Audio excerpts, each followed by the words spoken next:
Okay, we're in the other bedroom. This is the third bedroom, and I think you have enough light. I was going to turn the light on to the ceiling fan, but a portion of this bedroom, the lights aren't working other than the bathroom lights because the breaker that I turned off happened to be for this bedroom. Okay, so that's you see there. I unscrewed that. The whole mounting bracket. The whole mounting bracket started coming down because it wasn't screwed up there tight, or it's just over the years. This is, like I said, these were 2004. Can you believe that? 2004. It chirped because the battery's still in there, and the power, I didn't look to make, I made the assumption this power is off because the other one is off. Let me look right here.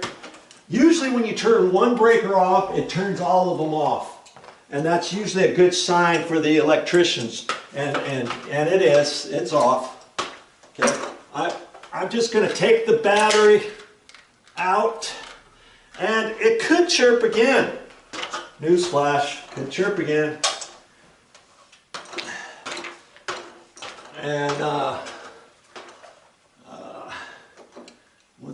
I'm just going to use my pliers this time again and just wiggle this back and forth. See, this one is kind of hard, but there, I got it. Okay, sure enough, September 2004. Here it is, 2025, and that's that. I just frown upon 20-year-old smoke alarm, even though it's still working. Even though it's still working with the battery, alkaline batteries, every year, I just would not recommend it. And you Google it, and you'll find that when you Google it, anywhere on the internet, it says the manufacturers request or recommend.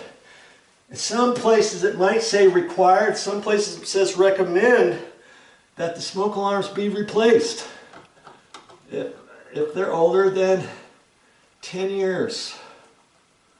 Okay, and this has 2 wires each. Now the red only has one red wire nut and 1 red wire. This has 2 white wires, 2 blacks in the junction box, and only 1 red. I never know how somebody wired something like that. I just always attach the new adapter the same way the old adapter's in there, whether it's right or wrong. What is the reason? I have no idea. Okay, is this red wire nut first off going to unscrew properly? There, it unscrewed, but I think it might have snapped off in there again, and I'm pretty sure it did. See, that's just what happens on some of these, the white with the red on the wire nut. Why? I don't know why somebody would install a red wire nut up there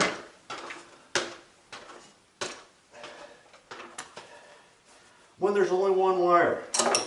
Okay, so I'm gonna just straighten out the end, and I still have bare copper sticking out 3/8 of an inch. That's plenty. I happen to have a orange wire nut here, and before you replace yours, you might want to make sure you have some extra orange wire nuts with you, some reds, and some yellows. You never know what you're going to need when you get ready to start. You know what I mean? Or else you're not going to be able to finish your job. If I didn't have these orange wire nuts, if I didn't find these out in the garage, I would have had to run to the store and get some before I could finish. You know, you don't want to have to run into that issue if you don't have to. So, and again, I only have a certain amount of wire nuts here, so I'm gonna hope some of these I can reuse if they come off. Okay, I could feel it click. Okay, well, I'm just gonna put the new one on here and hope this red wire nut tightens up. Sometimes it might feel it's going to tighten up, and then at the end it spins. Then you know that's no good. Okay. Hopefully I'm not confusing you with doing it this way. I mean, you can undo all the wire nuts at the same time and do that, but I'm just doing it so I can reuse these wire nuts, knowing that they seem to be okay. Okay, I felt it and heard it click, and that's weird. Some wire nuts do that while others don't. Okay. If I take one wire nut off and reuse it in the same place, chances are it's going to work. Okay, that looks fine. Push that up there, zig that up in there. Try to leave my length to the adapter so I can pull that down enough. Having these pushed in, having this come out. Okay, got my adapter. Twist it on. See, I can just let go of it if I want. And,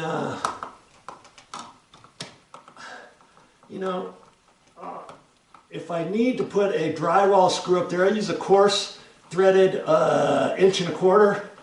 Generally work, but if the junction box is pushed way up high into the ceiling, I might have to use an 1 5/8 drywall screw. And lots of times I'll carry those with me. 1.25 inches, 1 5/8, 2 inch, 2.5, 3 inch, for whatever I need, you know. Okay, so now I've got a little bit of room there. I'm gonna push this on the way it goes, making sure it clicks on there, which it does. Look for my writing. It's back on the back. So I'm going to kind of face it that way, so when I screw it in, the back of it's going to be over there. Generally, you know, if that's something that bothers you, it's going to be next to the door. You're not going to be in bed looking up there. What is that I keep seeing up there? Go to the right, it'll click on. Okay, turn it some more. It's going to go to there. Now I'm going to turn it the rest of the way. Pop this off. We're ready to go. We're ready to rock and roll, my friend. Okay? Well, you're going to have to do these same types of things, but even if you've never really done a whole lot of work in electrical, you rest assured, the things I'm showing you, chances are, you watch these videos, and I've got other videos on my course. If I show more than one project with smoke alarms, the more you watch, the more you learn, the more comfortable you're going to feel that you can do it. Have yourself, see, these are the white ones, and lots of times white is the same as the yellows, okay? And then if you have just red wire nuts, see here, this is just a plain old red one, and then you get orange ones. But sometimes I've run across these other ones, which I don't really like. This one, this off-white and red combo. These are the ones that are giving me fits up here. That's the one that snapped off at my mother's house. And that's the ones they have at this house. And all I can say is be ready with some extra wire nuts.